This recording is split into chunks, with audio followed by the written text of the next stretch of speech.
Vamos iniciar então o painel Propostas Normativas.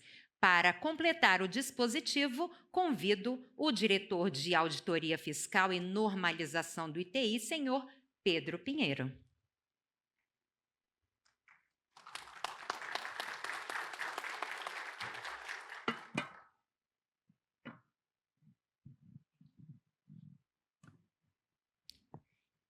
E para moderar, passo a palavra ao senhor Maurício Coelho.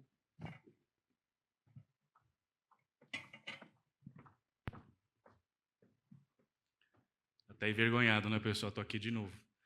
Mas pelo menos dessa vez temos o repeteco do Pedro Cardoso também, né? Pessoal, vamos lá. A ideia é a gente falar um pouco, então, do que a gente está pensando em termos normativos para modernizarmos o sistema ICP Brasil.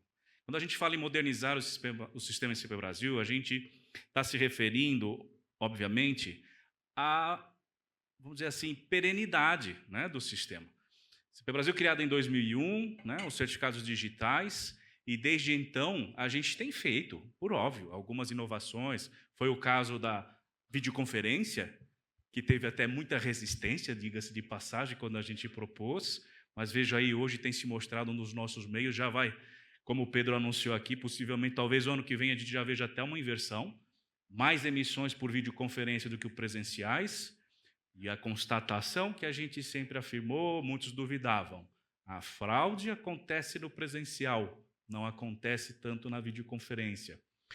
Inovamos com o nosso certificado em nuvem, né? Também no início alguma desconfiança, alguma restrição, mas vem se mostrando, na verdade, a ferramenta que vai permitir ao sistema ICP Brasil mudar o seu modelo de negócio para um modelo de negócio que é a realidade da prática com outras tecnologias, né? O modelo por assinatura, não mais por aquisição. A gente já viu a indústria do software fazer essa transição do modelo de licenças, né? Eu comprava uma licença de uso, para um modelo agora de assinatura. Eu pago conforme eu uso, né? E o certificado em nuvem, com a sua característica de assinatura remota, com a sua característica de poder fazer a bilhetagem pelo uso da chave privada, proporciona essa mudança de modelo de negócio, que a gente já começa a ver. Nós vamos ter, inclusive, um case de amanhã, mostrando exatamente isso. Então, a gente viu os números aqui apresentados pelo Pedro, o crescimento que vemos tendo das assinaturas em nuvem, e a gente tem sido incentivadores absolutos dessa migração. Então, eu já vou agradecer a Solute, está aqui o Vinícius, parabéns, a Solute vem fazendo um uso intensivo agora das assinaturas em nuvem, né, com a sua solução Borderdia. A gente viu aqui, responde por 50% das emissões de certificados em nuvem, né? E a Vale de Convidas, está aqui o Márcio, eu não estou localizando o Márcio, mas o Márcio deve estar por aqui em algum lugar. Também outros 25%, 75% das emissões, portanto, certificados em nuvens, concentrado nessas duas ACs, desafio às demais. Vamos lá, pessoal, a gente tem que realmente crescer com isso. O certificado em nuvem é a resposta que a ICP Brasil precisa dar à sociedade com relação à modernidade, com relação à facilidade de uso, com relação à diminuição de custo, né? O usuário está muito mais familiarizado a trabalhar com o seu smartphone, né? A assinatura a partir do smartphone, sem token, sem cartão, esqueci, queimei, perdi. Dá muito mais suporte, tem muito mais custo. A gente já observa hoje certificados em nuvem a preços inferiores, inclusive, que o certificado A1, que é objeto da nossa fala agora aqui também. Então, fazendo este preâmbulo, né, eu queria falar um pouquinho para vocês dessas ideias. Antes de entrarmos na pauta propriamente dita, eu vou só trazer algumas atualizações com relação a duas temáticas que estão também no contexto de regulamentação. Uma delas, a nossa autoridade de registro eletrônica, né? Eu tenho tido a oportunidade de conversar com muitos, participei de uma live da ARB outro dia, com a convite do presidente Jorge, para esclarecer, porque isso tem gerado muito burburinho, muito medo, um desentendimento do que é, em vez da R eletrônica ser oportunidade para novos negócios, essa é a visão que o ITI tem, A AR eletrônica vai proporcionar novos negócios para o sistema CP Brasil. Muitos estão vendo como ameaça, o fim das ARs. Longe disso, pessoal, longe disso. Tá? Já digo aqui claramente. A Autoridade de Registro Eletrônica nada mais é do que mais um canal de atendimento dos clientes CP Brasil. Um canal, agora, um autosserviço automatizado, onde, através do uso exclusivo de tecnologia, a gente vai conseguir que um cidadão geek, né, esse mais familiarizado, mais safo, autônomo, né, com tecnologia, se vira bem, consiga resolver sua vida no momento que ele precisar a emissão de um certificado digital. Né? É claro que isso tem algumas premissas e alguns requisitos. Isso só vai funcionar para um cidadão que esteja inserido numa base biométrica, biográfica de abrangência nacional oficial, que a gente possa fazer a consulta, o match biográfico e biométrico automatizado, conferir que ele é mesmo quem diz ser, com a tecnologia, né? Com prova de vida, né? Que muitos brincam, até têm dificuldades às vezes, né? Vira para um lado, sorri, pisca, mexe a orelha, né? Tem diversas tecnologias. Agora as tecnologias passivas têm tido uma resposta melhor dos usuários, né? Mas só para pessoa física e só para certificado em nuvem, né? Não faz sentido a gente falar num processo automatizado se vai emitir para um cartão, para o token, puxa, e aí, e a logística de entrega? Então, não. Para pessoa física, certificado em nuvem, que esteja nessa base oficial nacional a ser regulamentada pelo ITI ainda, a gente ainda depende de uma instrução normativa do ITI que vai regulamentar que base é essa e o modus operandi propriamente dito.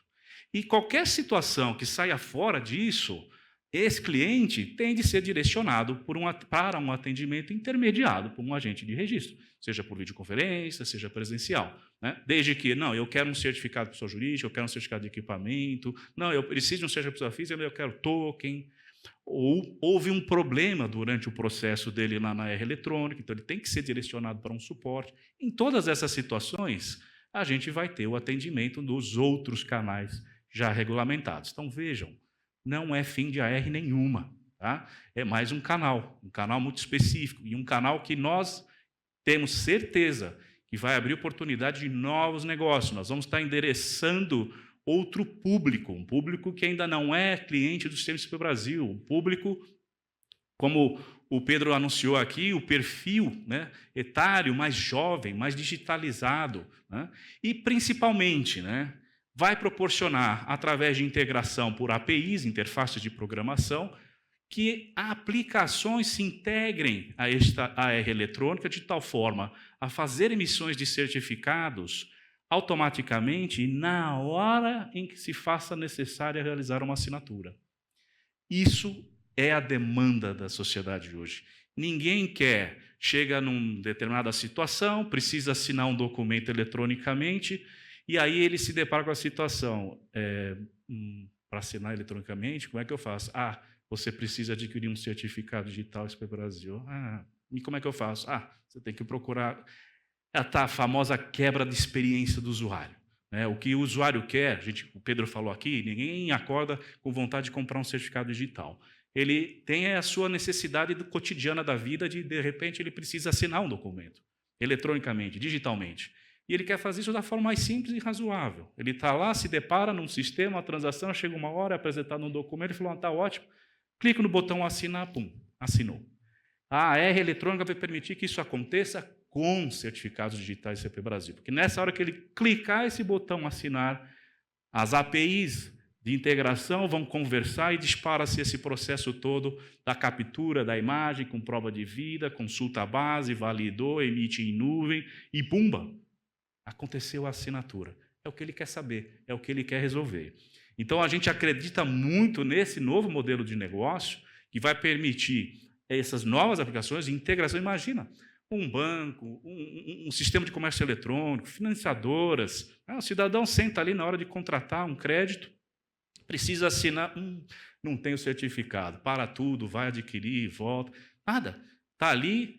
E isso, veja o que é interessante, de repente uma solução dessa, de uma financiadora, ela está integrada já com uma dessas ARs eletrônicas do Sistema CP Brasil, ela, inclusive, remunera a RAC por essa emissão, e embute lá na taxa de abertura de crédito, né, que a gente paga toda vez que faz um financiamento, e para o cidadão que está ali, só clica assinar, resolveu a vida dele, ele nem precisou se preocupar do que foi preciso, ele resolveu. Então, a gente acredita muito no potencial que a R Eletrônica e CP Brasil vai trazer, e com isso, ao invés da ameaça que alguns veem, espero que com essa fala isso se esclareça, a gente vê a oportunidade de mais negócios. Tá?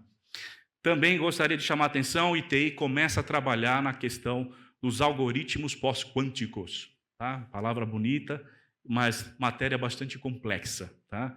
Todos sabemos, né, o advento do computador quântico, um computador com capacidade de processamento extraordinário, que seria capaz de, em poucos minutos, quebrar os algoritmos clássicos de criptografia que usamos hoje. Isso não é uma ameaça para o SP Brasil, mas é uma ameaça para o mundo. Tudo que a gente conhece hoje de criptografia estaria arruinado. Falam em 5 anos, em 10 anos, em 15 anos, em 30 anos. A verdade é que já existem experimentos, já existem computadores quânticos, mas ainda com capacidade de processamento muito pequena, né? Ainda com muito problema de erros, muito imprecisos, ainda não seriam possíveis concretizar esta ameaça. Mas virá. A certeza que temos é essa, virá. Então, nós vamos trabalhar, desde já, está aqui o professor Jean Martin, na Universidade Federal de Santa Catarina, é nosso parceiro nas soluções de criptografia do ITI, e já estamos discutindo, então, o projeto de pesquisa para a adoção de algoritmos pós-quânticos nos sistemas gerenciadores de certificados do ITI. Né? E, com isso, por óbvio, a gente vai estar preparando também todo um estudo para levarmos ao comitê gestor da ICP Brasil a proposta de regulamentação desses algoritmos, para que também as ACs, as soluções de assinatura, todo o ecossistema possa também se adequar, se preparar. A indústria de hardware, né? Todo mundo tem que se adequar a isso. Nós estamos trabalhando com o horizonte do ITI e estar pronto, apto para isso em 2025, 2026. Né? Tem apertado um pouco o professor ali, e ele tem renegociado, tal, mas 25, 26 é um horizonte que a gente reputa razoável para começar a praticar o que estamos chamando do modelo híbrido. Né? Nós vamos continuar realizando assinaturas com os algoritmos clássicos, mas vamos acrescentar a camada de assinatura pós-quântica, para, no advento de quebrar o clássico, aquela informação está preservada com assinatura quântica. Porque já está em prática hoje, pessoal. O hackeio hoje, guardo hoje, para quebrar lá na frente. Né? Infelizmente, os picaretas, né, vamos chamar assim, os criminosos, eles são engenhosos, são inventivos, criativos. Então, informações que precisam estar protegidas daqui para 10, 15, 20 anos, já há recomendações fortíssimas de se aplicar camadas de proteção pós-quântica. Porque é isso, eles já estão varrendo, já estão capturando esses documentos, mesmo que eles não consigam fazer nada com eles hoje, mas quando vier o computador quântico, eles conseguem quebrar e acessar informação sigilosa, informação protegida. Então, é só um anúncio do que nós já estamos, neste momento, começando a trabalhar, preparando para mais uma vez, um salto de inovação grande aí no sistema SP Brasil. E muito alinhado já com as iniciativas internacionais, a gente tem acompanhado o trabalho do NIST, né, que desde 2016 vem fazendo um trabalho, um concurso de algoritmos. Ano passado anunciou os finalistas. Mês passado já colocou o draft de 3 algoritmos em consulta pública. A gente tem acompanhado. A ideia do NIST é soltar essa padronização no ano que vem.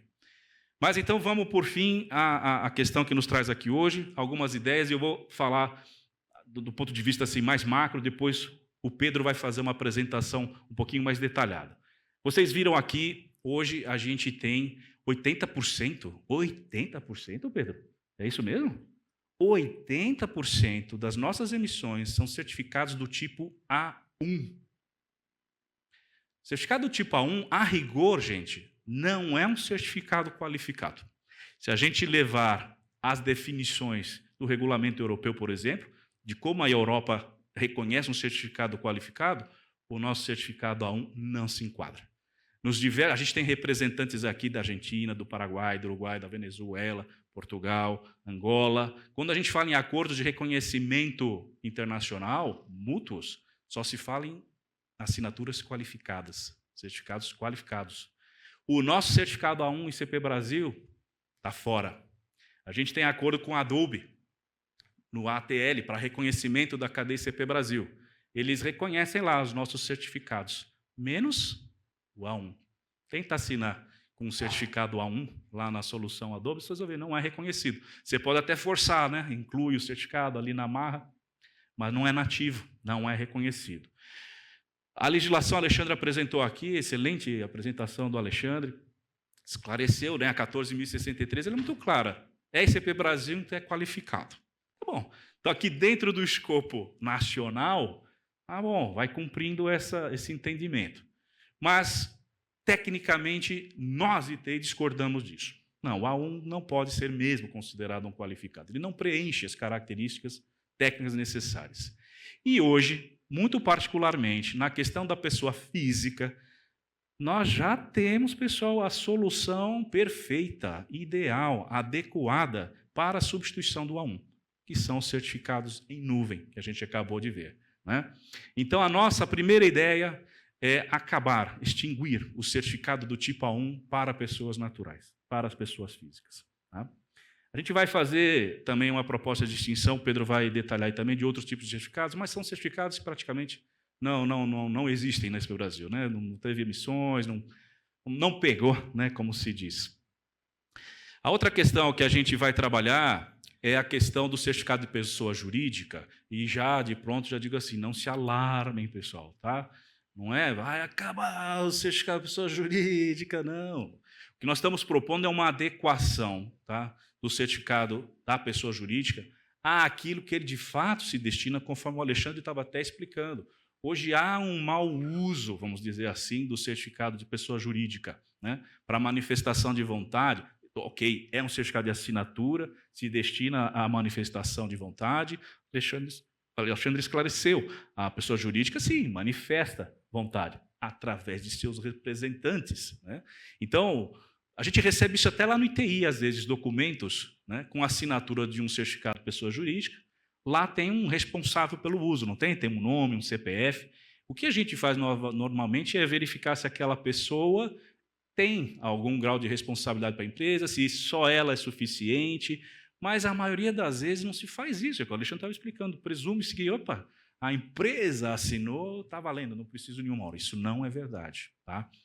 Outra questão que é muito crítica, e isso tem crescido demais a partir do momento em que a Lei de Proteção de Dados Pessoais passou a vigir, é o uso de um certificado de pessoa jurídica para autenticar a pessoa física que está ali responsável pelo uso em sistemas. Tá? Ou seja, então eu tenho lá o certificado do ITI, certo? Eu sou o responsável pelo uso. Então eu consigo ir no GovBR, por exemplo, e com esse certificado de pessoa jurídica, me autenticar como Maurício. E a partir daí, usufruir dos serviços digitais lá disponíveis. Eu consigo ir lá no ECAC, da Receita Federal, me autenticar com esse certificado da CNPJ ITI como Maurício e acessar minhas informações fiscais de pessoa física. Sou eu mesmo que estou fazendo? Menos mal. É um uso inadequado do certificado de pessoa jurídica, mas não houve nenhum comprometimento. A questão é que, muitas das vezes, esse certificado de pessoa jurídica, com esse dado da pessoa física, está de posse de uma outra pessoa. Às vezes de forma, vamos dizer assim, intencional, né? Às vezes até por necessidade. O empresário precisa emitir notas fiscais eletrônicas. Ele vai lá adquirir um certificado do tipo A1, normalmente, porque é para integrar com a solução de emissão de assinaturas, mas lá dentro tem o dado dele, o CPF dele. E ele entrega esse certificado lá para a equipe de TI. Nesse momento, a equipe de TI, a pessoa de TI, tem a possibilidade de fazer uso desse certificado e acessar os dados fiscais do empresário, ou acessar serviços digitais. Isso, gente, é um comprometimento, tá, de segurança, é um comprometimento de dados pessoais, de privacidade. Não pode acontecer. Vocês vão dizer, mas isso não é problema nosso. A rigor, é problema da aplicação que aceita fazer a autenticação de uma pessoa física a partir de um certificado de pessoa jurídica. De fato, está errado. Ah, mas é problema do titular do certificado, que entregou o certificado para o trem. É verdade. Ele, quando ele emite um certificado, ele assina lá um termo de responsabilidade e posse onde ele se compromete a proteger a chave, o PIN e tudo mais. Mas, na prática, não é assim que acontece. Tá? Então, em que pese os nossos esforços, a gente já conversou com a Receita Federal, já conversei com o secretário Rogério Mascarenhas, esteve conosco ontem à noite, temos reunião, inclusive, dia 27. A gente está fazendo um empenho para essas principais aplicações impedirem esse tipo de autenticação. Nós vemos, de novo, na Europa, o exemplo que queremos seguir. A ideia, então, é transformar os nossos certificados de pessoa jurídica em certificados de selo eletrônico de pessoa jurídica. Tá? Continua a ser um certificado de pessoa jurídica, vai continuar a se destinar às aplicações que a gente conhece hoje de pessoa jurídica, vai poder autenticar em serviço como pessoa jurídica, vai poder assinar notas fiscais eletrônicas com este selo, com a vantagem que aí ele se restringe a ser um certificado de uso de pessoa jurídica. Não trará mais informação dentro do certificado de uma pessoa física. Tá? E aí o conceito um pouquinho diferente, não é um certificado de assinatura como a gente conhece. Na questão técnica, o que acontece é uma assinatura, tá, pessoal, lá por trás. Mas na qualificação do certificado, a gente vai estar testando, garantindo a integridade do documento, por óbvio, mas a origem dele. Ou seja, nós vamos garantir que aquele documento, né, assinado a partir desse selo de pessoa jurídica, teve origem garantida, assegurada, daquele CNPJ, ao qual aquele certificado está atrelado. Tá? E íntegro, porque tem o processo de assinatura digital que já conhecemos. Então, é disso que se trata, a gente quer fazer e levar adiante essa proposta, dessa transformação. Estamos conversando com todo mundo, tá, pessoal? A gente já fez uma rodada de conversas lá no ITI, com representantes de governo, com a indústria, com a Receita Federal, está aqui, que está, inclusive, ajudando a gente. Provavelmente teremos uma conversa também com o Comitê Gestor da Nota Fiscal Eletrônica. Tudo isso está sendo conversado para a gente estudar e conhecer realmente os impactos, mas com a proposta de aperfeiçoamento, de melhorar, de levar uma solução ICP Brasil ainda melhor do que já temos, com segurança e mitigando, então, esses maus usos, né, que acontecem e que a gente não tem essa governança. Eu não tenho governança sobre as aplicações, eu não consigo ter governança sobre os usuários. Então, o selo é uma das ideias. O terceiro, alguns de vocês estiveram aqui pela manhã e viram o pito presencial público que eu levei aqui do secretário executivo, adjunto da Casa Civil, doutor Pedro Pontual. Né? Nos cobra, né, de forma muito enfática, a solução para o reconhecimento dos certificados SSL e TLS e CP Brasil. Né? Viram como ele fala? Se sente envergonhado quando um site de governo recebe aquelas mensagens de alerta de sites inseguros impostos pelos browsers que não reconhecem os nossos certificados SSL e TLS. É uma luta que tem sido em glória para nós. Nós aderimos, inclusive, aos modelos Web Trust, com os nossos selos, mas o modelo hierárquico, nos níveis que nós temos de acesso, tem se mostrado, eu vou dizer incompatível, mas de difícil gestão para inserção nesses programas de raízes confiáveis dos navegadores. A gente tem que ter toda a cadeia e diversas ACs, todo mundo simultaneamente, todos compliance, tudo certinho, para ser reconhecida toda a cadeia. Aí a gente consegue acertar um lado, aí o outro perde e a gente não consegue. Então, nós vamos mudar o modelo. A proposta é mudar esse modelo de tal forma que as ACs ICP Brasil, de forma independente, autônoma, seguindo regramentos que nós vamos estabelecer, vai ter, evidentemente, alguns requisitos, vão buscar, elas próprias, se certificar nos navegadores dos browsers. Estando lá acreditadas, nós vamos fazer, então, o reconhecimento dessas ACs, portanto, desses certificados, como certificado CP Brasil, através do mecanismo de certificação cruzada. Tá? Essa é uma proposta está em construção num grupo de trabalho interno do ITI, liderado pelo Geraldo, está ali atrás, Geraldo. Já está com o prazo expirado já está agora minutando os regulamentos, né? A proposta de regulamentos, e brevemente estaremos levando aí. Você estava presente aqui de manhã, Geraldo? Então, aquele pito se destinou a você também, viu, meu amigo? Todos nós levamos a chamada pública aqui, né, Pedrinho?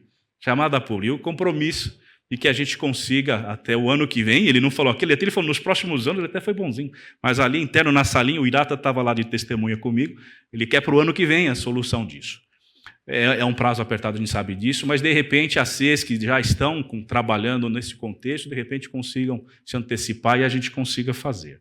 Então essa é outra inovação que a gente quer fazer, e acho, tenho assim, uma crença muito forte, que vai endereçar a questão dos certificados SSL, TLS e CP Brasil. Tá?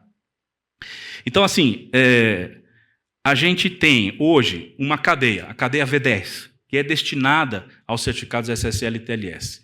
E aí nós estamos estudando, avaliar, deixar de tirar essa cadeia, a gente vai emitir uma nova raiz para fazer essa certificação cruzada das ACs que tiverem nos navegadores, e essa V10, que hoje é a responsável por isso, a gente tira desse escopo SSL e TLS, a gente tira do escopo Web Trust, e vamos deixar essa cadeia reservada ao que a gente está chamando de aplicações especiais. São aplicações que, às vezes, precisam de alguma característica, algum requisito específico, e que, por vezes, não é compatível com os regulamentos Web Trust e CB Forum. A gente investiou recentemente demandas, por exemplo, do Open Finance, do Open Assurance, que eles têm lá algumas características que são necessárias. Uma delas é o MTLS, né, o reconhecimento mutual de server e client. Para isso, você precisa estar com os 2 bits setados, o Client Authentication, Server Authentication. O Client Authentication hoje é opcional pelo CAB Forum, pela Bitrust. Então, é possível. Mas eles já anunciaram que brevemente vão proibir o Client Authentication. E faz sentido, porque o que eles querem garantir é a aplicação Web Server. E numa aplicação Web Server você não precisa de Client Authentication. Então, quando eles fizerem isso, nossa cadeia V10, com os certificados todos emitidos para o Open Finance, por exemplo, estará em não conformidade. Então, a V10 a gente quer tirar desse escopo, criar uma nova, e a V10 seria destinada a essas aplicações especiais. Tá? E ali a gente vislumbra a possibilidade, talvez, de trabalhar, quem sabe, certificados também destinados à internet das coisas. Né? Hoje a gente tem com o Inmetro um projeto dos certificados de objetos metrológicos, que já tem, né, vamos dizer assim, alguma característica próxima à internet das coisas, mas aí eu estou falando daquela internet das coisas, são dos dispositivos mesmo, que estão conectados, seja de saúde, de inteligência, casa inteligente, prédio inteligente, carro, né, autônomo, fazem uso hoje, né, de dispositivos conectados na internet. E esses dispositivos precisam ser autenticados, precisam, por vezes, assinar eletronicamente informações. E hoje o sistema ICP Brasil, os certificados ICP Brasil, da forma como a gente tem concebidos, não servem, pessoal, para esse tipo de aplicação. Então, a gente precisa, sim, mudar, propor e criar a regulamentação específica para isso. Bom, já tomei um over aqui na sinalização do pessoal, excedi meu tempo. Vou passar ao Pedro, ele vai detalhar um pouco mais para vocês. Mas é isso, tá, pessoal, que a gente pretende fazer. Tenho certeza que com essas ações a gente vai levar o sistema ICP Brasil mais uma vez às alturas no reconhecimento de tecnologia de ponta. A gente perdeu um pouco isso. Hoje a gente tem concorrente de mercado com soluções, vamos lá, não se equiparam à nossa em termos das assegurações jurídicas, como o Alexandre colocou aqui, né? Mas do ponto de vista do usuário, do ponto de vista da facilidade de uso, dão de 10 a 0 na gente. Então, a gente precisa retomar. E o governo nos cobra muito isso. Né? O governo quer também levar ao cidadão seus serviços digitais com facilidade de uso. Então, com essas medidas, a gente tem certeza, a gente tem conversado com o próprio governo sobre isso, que já está apoiando essas iniciativas, já vai ter condições de levar a ICP Brasil, mais uma vez, a ser reconhecida como a melhor opção para prover soluções de assinaturas eletrônicas para os cidadãos. Obrigado.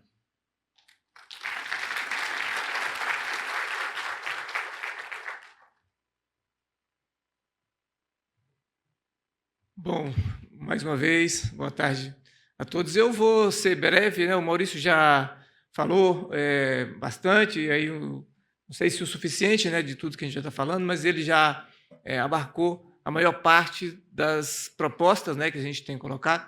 E eu vou fazer aí de forma resumida, deixa eu ver se a gente... quais são as principais alterações que a gente está propondo. E, assim, sem dúvida, a principal alteração é a implementação do selo eletrônico na ICP Brasil.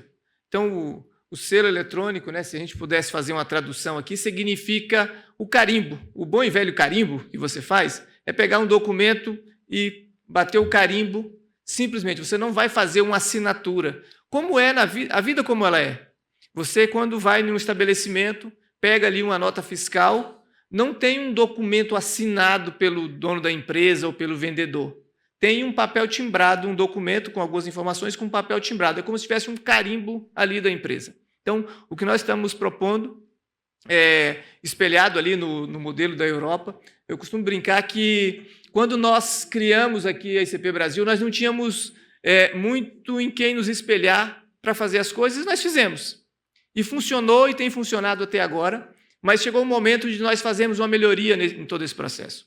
E a criação do selo, né? O Maurício fala assim, nós vamos extinguir com o certificado do tipo A1. Eu estou dizendo assim, primeiro nós vamos criar o selo. O selo endereça isso, ou seja, você vai dar uma outra usabilidade para aquele certificado do tipo A1 de pessoa jurídica. O certificado do tipo A1 de pessoa jurídica passa a ser o certificado de selo. A gente vai detalhar um pouquinho mais disso. Depois a gente extingue o que o Alexandre colocou assim, a possibilidade de uma pessoa jurídica estar assinando. Então, nós vamos extinguir o certificado de pessoa jurídica, extinguir dele a possibilidade de realizar uma assinatura. Ele vai cumprir o propósito dele. O certificado de pessoa jurídica vai cumprir o propósito de, como diz assim, carimbar um documento. E não mais para assinar. E a assinatura vai ficar restrita apenas a pessoas físicas. Vamos extinguir aí, sim, o certificado do tipo A1, A2 e até S4. Implementar o SSL-TLS, como o Maurício já colocou aqui, e depois implementar os certificados aí de aplicações especiais. A gente vai detalhar um pouquinho melhor isso aí. Os objetivos aí de por que utilizar esse selo digital. Primeiro é fazer um alinhamento internacional. A gente está aqui e vai ter um painel amanhã com público internacional, e o Brasil busca reconhecimento mútuo, e cada vez mais é necessário que as transações eletrônicas entre cidadãos transfronteiriços, entre países. Então, há essa necessidade. Nós precisamos de estarmos com a infraestrutura equalizada, não só do ponto de vista técnico de infraestrutura, mas também de possibilidade de certificado, de documento. Isso tem que estar todo no mesmo alinhamento. E a gente tem que estar alinhado com a prática internacional. E hoje, a melhor experiência que a gente está entendendo é a da Europa, que lá eles utilizam o selo, os certificados qualificados. Então, a gente está buscando esse alinhamento dentro do que a gente tem aqui. E o desafio que a gente tem do ponto de vista normativo é como é que eu mexo o menos possível nesse mercado que já está funcionando, dentro de tudo que a gente já tem, sem criar grandes impactos. Ou seja, como é que eu vou manobrar esse veículo grande sem sair derrubando nada à minha volta. Então, esse é o objetivo dessas mudanças normativas que a gente vai estar buscando. E aí, com isso, com a questão do selo, ele vai ser exclusivo para a pessoa jurídica. E uma outra mudança, que aí o Maurício estava dizendo, dessa possibilidade de alguém com certificado de pessoa jurídica acessar o dado da pessoa física correspondente ali no certificado. Como é que nós vamos fazer isso? Ele não vai existir esse dado dentro do certificado de pessoa jurídica. A forma de identificação continua a mesma. Ou seja, para se obter um certificado de pessoa jurídica, a pessoa responsável precisa se apresentar, se identificar, apresentar toda a sua documentação, comprovar que você tem poderes para representá-lo. Isso é um processo de identificação. Acaba ali. O nome dele não vai para dentro do certificado. Certificado da pessoa jurídica, nome, dados da pessoa jurídica. Nome e dado da pessoa física dentro do certificado de pessoa física. Então, essa é uma mudança que é importante para a gente estar fazendo. Dentro do certificado de pessoa jurídica, não existirá dado da pessoa física, seja que retirou o certificado, seja que ele representa, não existe mais isso. Então, isso a gente já evita que essas situações comentadas aqui, que alguém com certificado de pessoa jurídica possa acessar os dados da pessoa física relacionada a ela. E depois, a nossa proposta é que esse certificado também seja armazenado em hardware. Enfim, esse é um desafio grande, a gente está discutindo, entendendo como é que a gente vai fazer isso, para que aí sim a gente possa dizer em toda situação que a nossa infraestrutura ela é não só que a assinatura é qualificada, mas que o certificado também seja qualificado. Então, esse é o objetivo, a gente já está ainda não está completamente finalizado isso, mas a gente está estudando, vendo como é que a gente pode avançar com isso, de novo, sem criar nenhum desarrumo no que a gente já tem hoje em termos de mercado, enfim, daquilo que está já estruturado. E aí, assim, detalhando um pouquinho mais as características do selo, né? Ele é semelhante a um certificado digital comum de pessoa jurídica. Não tem, do ponto de vista técnico, ele não tem modificação nenhuma do ponto de vista técnico. Com exceção daquilo que a gente já está falando ali, né? Não vai ter mais nenhum dado da pessoa física ali, e ele tem um propósito específico, né? Que é de dar integridade, autenticidade e origem dos dados. Então, do ponto de vista técnico, a gente tem avaliado isso, não vai ter impacto tão grande nas aplicações. Ou seja, é um certificado, se você abrir o certificado do ponto de vista técnico, aqueles que gostam de compreender ali os bits e bytes, ele é igual. Ele tem ali os mesmos propósitos de uso, tá? De um certificado que a gente tem hoje, igual o de A1 de pessoa jurídica, ele vai ser exatamente igual. Então, uma das características que acho que é importante do certificado de selo ele não, embora ele tenha, do ponto de vista técnico, ele tem um bit lá dizendo assim, de assinatura, ele não se presta para assinatura de contrato, expressão de vontade. Então, se você fizer uma assinatura, vamos imaginar que uma aplicação aceite você fazer uma assinatura de um contrato com um certificado de selo. Isso é possível do ponto de vista de tecnologia? Vai fazer. Ele não tem validade, ele não se presta para isso, para expressar vontade, que é aquela questão jurídica que o Alexandre bem colocou aqui. Para assinatura com expressão jurídica, precisa ser um certificado de pessoa física, representando ali uma pessoa jurídica. Então, essa é uma das características do certificado em selo. Para trazer para uma linguagem mais clara, esse aqui é um exemplo de uma política específica que nós temos na ICP Brasil, que chama do ESAT, é uma política criada para atender uma especificidade ali dos estados ali que emitiam cupons fiscais. Então, nós criamos uma política, ela é uma política que ela tem um propósito específico. E é assim que funciona uma PKI. Quem diz o que o certificado pode fazer, além daquele conjunto de bits, ele tem uma política de certificado. Você pode delimitar ali o uso. Olha, essa política de certificado só se aplica, como a gente tem caso.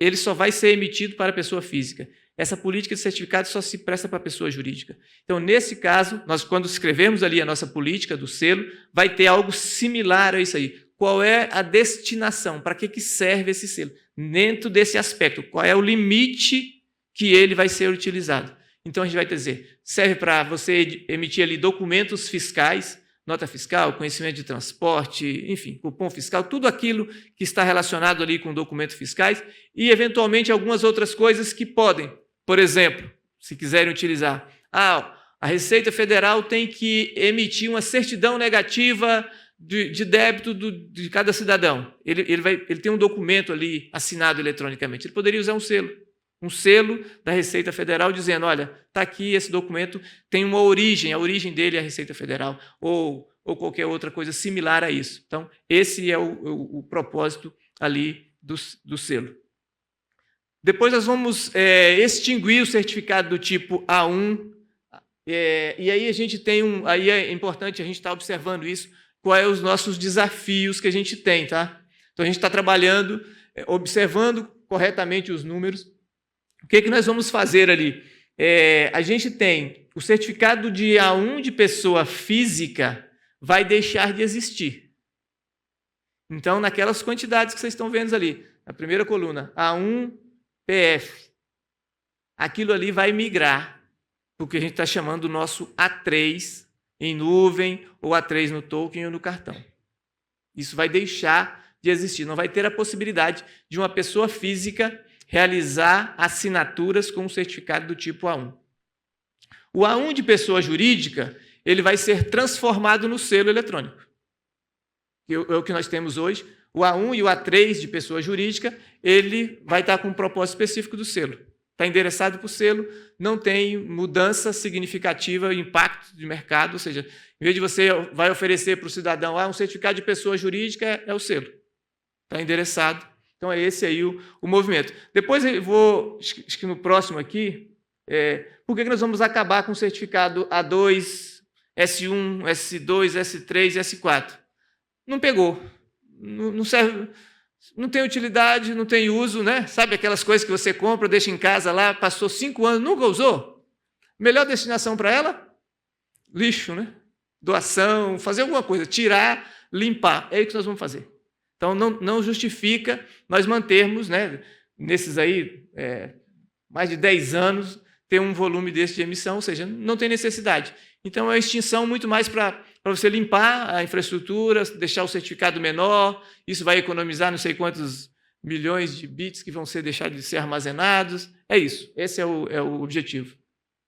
E depois nós estamos criando o que a gente está chamando de certificado digital para aplicações especiais, que aí é um certificado que é um tipo de A1. Hoje a gente tem um A1 para fazer SSL, a gente chama isso de um certificado do tipo A1. Ele está tudo naquele mesmo bloco de certificados do tipo A1. Então, nós vamos separar isso. É um certificado específico para cumprir esses propósitos aí. Ele também não se presta para assinar contrato, expressão de vontade, nada disso. Então, ele vai criar um outro nome, não vai ser mais A. A significa, no nosso linguajar, A é de assinatura. Tá? Então, por isso que A1 é um certificado que pode fazer assinatura por 1 ano. Então, não vai existir um A1 para uso de aplicações. Vai ter um outro nome, que a gente vai chamar aplicações especiais, e aí vai contemplar todas aquelas necessidades aí de uso lá no Banco Central, de algumas outras aplicações especiais de governo, do Open Bank, enfim. E qualquer outro tipo de necessidade de autenticação SSL que não seja web. Às vezes, numa intranet, numa rede interna, se você precisa de usar um certificado, você não vai pagar, talvez, um pouco mais por um certificado SSL Web Trust, que é o outro tipo de certificado que a gente está endereçando ali, para fazer esse atendimento, não só de governo, mas é constrangedor para nós de governo, nós não conseguirmos endereçar isso de uma maneira correta. E não é por falta de esforço nosso, não. A gente milita nisso já tem muito tempo, no esforço e, às vezes, até de manobra na infraestrutura, cria raiz separada, para ver se a gente consegue endereçar uma solução para isso, mas foi em vão todas as nossas tentativas. Mas agora, pelo que a gente está vendo do modelo proposto ali, eu acho que vai ter uma solução, eu diria assim, muito elegante. Como é que nós vamos sair dessa? Então, criar ali uma nova raiz, criar uma nova governança de como se faz isso, e nós vamos finalmente superar esse obstáculo. E, de uma maneira assim, mais resumida, né, como é que ficaria? Né? Então, a gente tem aí, os que tem vermelhinho aí são as novidades. O que vai entrar, que a gente está criando? Certificado de selo de aplicações especiais, tanto em hardware quanto em software, e o certificado SSL TLS Web Trust. E os que estão grifados ali é que vão ser excluídos. S1, S2, S3, S4 e A1 e A2 serão excluídos. Ficaremos apenas com o certificado A3 e A4. Aqueles outros tipos de certificados que nós já temos, né, que é o certificado do tipo T, tem um uso muito pequeno, mas é para uso de carimbo do tempo, para as autoridades de carimbo do tempo. É uma autoridade certificadora exclusiva para isso, que emitem 5, 10 certificados por ano, quando muito. Mas a gente tem que manter, porque é uma regra internacional, a gente precisa estar alinhado com isso. E os outros que a gente já tem, ali do cupom fiscal e dos objetos metrológicos, a gente se mantém o certificado, está funcionando, tem ainda uma perspectiva de uso intenso, um pouco mais à frente, nós vamos manter. Então, é isso o cenário que a gente está planejando daqui para frente. E eu acho que é isso. Eu vou parar por aqui e a gente dá sequência aí nas falas aí. Não sei se vai ter um tempo de perguntas. Enfim, acho que era isso que a gente tinha para dizer. Tá bom? Obrigado.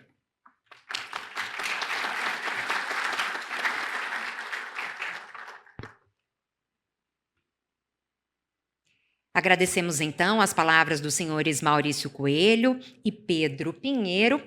Concluímos, então, o painel Propostas Normativas.